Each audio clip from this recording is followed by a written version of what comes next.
What's going on, Miami Heat fans? It is once again your boy Ernest back with another Miami Heat video.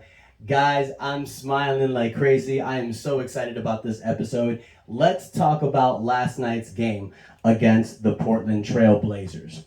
So the Miami Heat defeat the Blazers 104-92, and it was one hell of a contest. I'm sure most of you guys saw it, but before the game, Kyle Lowry missed the second straight game due to personal reasons, and Tyler Hero wasn't going to play due to the health and safety protocols. Of course, not a 100% roster. You know, guys, it's funny. Our big four, Jimmy, Bam, Tyler Hero, and Kyle Lowry, they've only played with each other 11 games this season. Think about that. So we won. Those two guys missed the game. And for those of you that saw the game, you saw that unbelievable call by the referees. So in the second quarter, Jimmy Butler's driving to the basket. He gets an and-one. He yells directly at the referee. There was some Miami Heat been dealing with this with the referees. This no-call stuff is crazy. But Jimmy Butler got upset. He got emotional. He screamed at the referee. He got a tech. Jimmy even said, "Yeah, give me that tech. Give me that tech." He was thrown out because he was given a second tech. A lot of people didn't understand why. Let me explain what happened.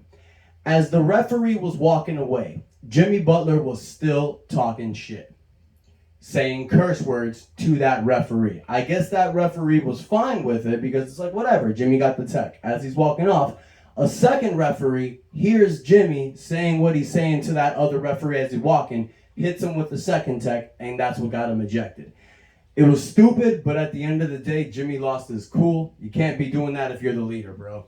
That's just facts. When Jimmy went out, we were only up by like 4 points. That was scary.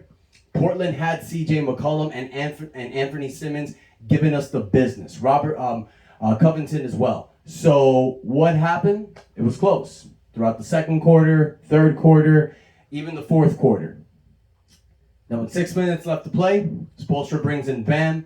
And Bam Adebayo dominates. It's the second game back. Bam only had 10 points going into the fourth quarter. He scored another 10 points in the last 6 minutes of the game to carry us further. So that's why I call Bam Adebayo the player of the game. Dude had 20 points, 11 rebounds, and yes, I know some of you are going to say, hey, Caleb Martin should have been player of the game. Dude had 28 points.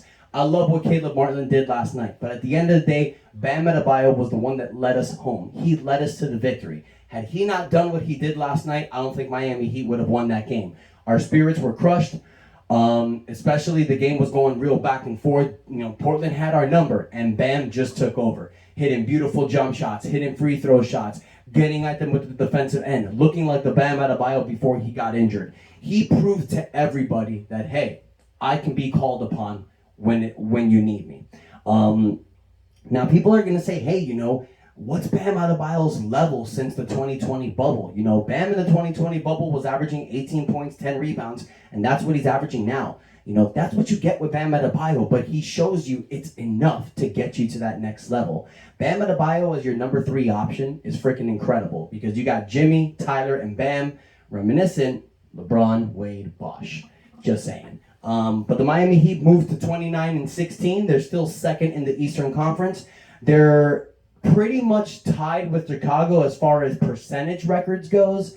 So you'll see that it says like Miami and Chicago, but Chicago only has 15 losses, and with our 16th loss, that makes us the second seed. So once Chicago loses one, I'm sure we'll get above them. But come on, guys. The fact that our top 4 players have only played together 11 games, and we're the second seed in the Eastern Conference, that tells you something. This Miami Heat team is next man up mentality. Jimmy Butler went out. Caleb Martin stepped in his role in the second half and did some business. Kyle Lowry hasn't been playing. Gabe Vincent steps up, breaks it down defensively, hits some great shots, and is there for you with the loose ball possessions. Tyler Hero's not there. Max Strus steps up, gives you 15 points. Miami Heat had 5 players last night in double digits, and that's what you see with this team.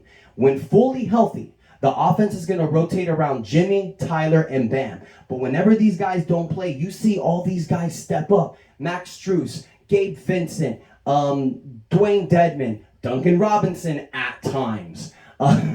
You know, the Miami Heat, it's just whoever's hot. They give it to the guy and they start dominating. Now, Omar Yurtseven, again, didn't play last night. Omar Yurtseven came in at the end of the second quarter because Bam and Dwayne Dedmon both had 2 fouls, and it was just 7 seconds in the game, so he didn't play anything.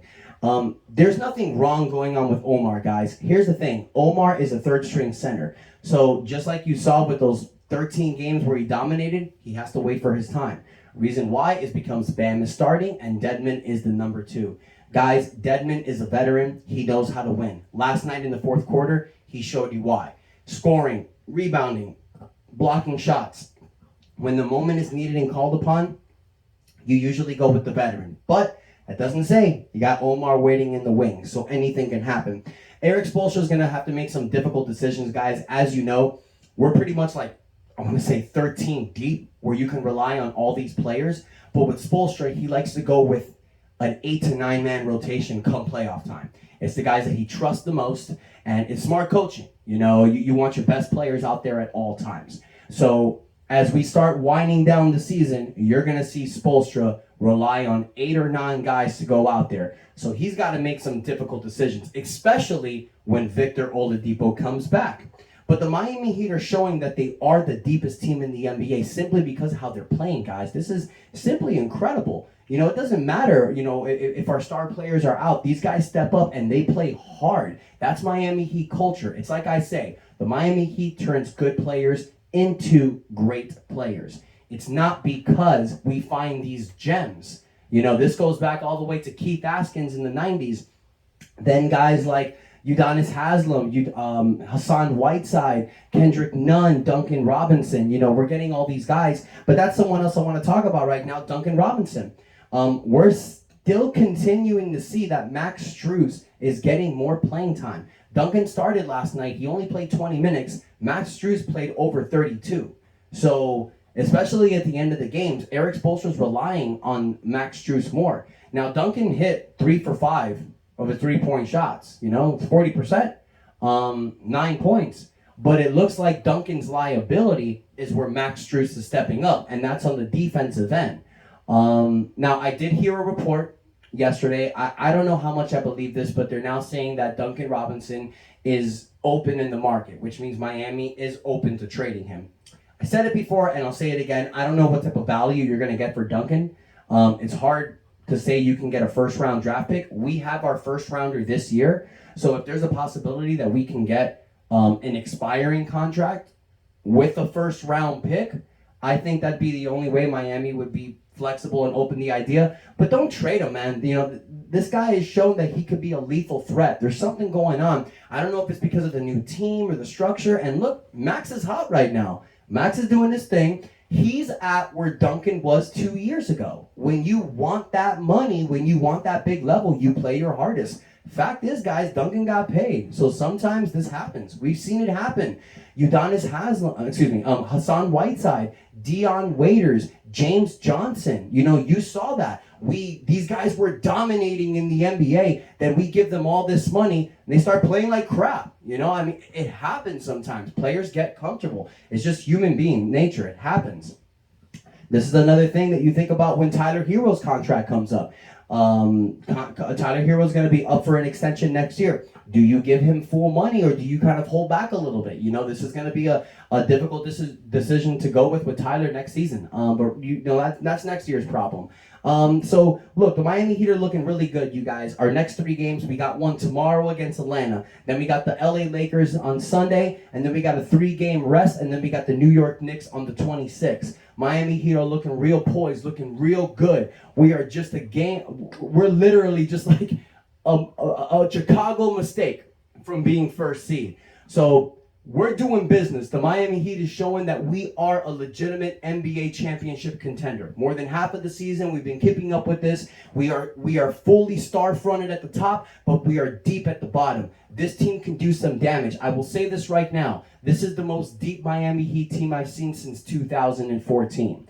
I believe this is the better team than the 2020 team. I'm going to cut a video about the comparisons between 2020 and 2022, but I want you guys to let me know what you think. I'm going to ask you guys a serious question. Which team do you like better? The 2020 Miami Heat bubble or the 2022 team you're seeing right now? Let me know in the comments, guys. Don't forget to hit the like button, share on social media, but most importantly, guys, Don't forget to hit that subscribe button. I'll go ahead and post a video after the next game against Atlanta. I want to thank you guys so much for your love. And until next time, it's your boy Ernest out. That's enough said. I miss you, Maggie.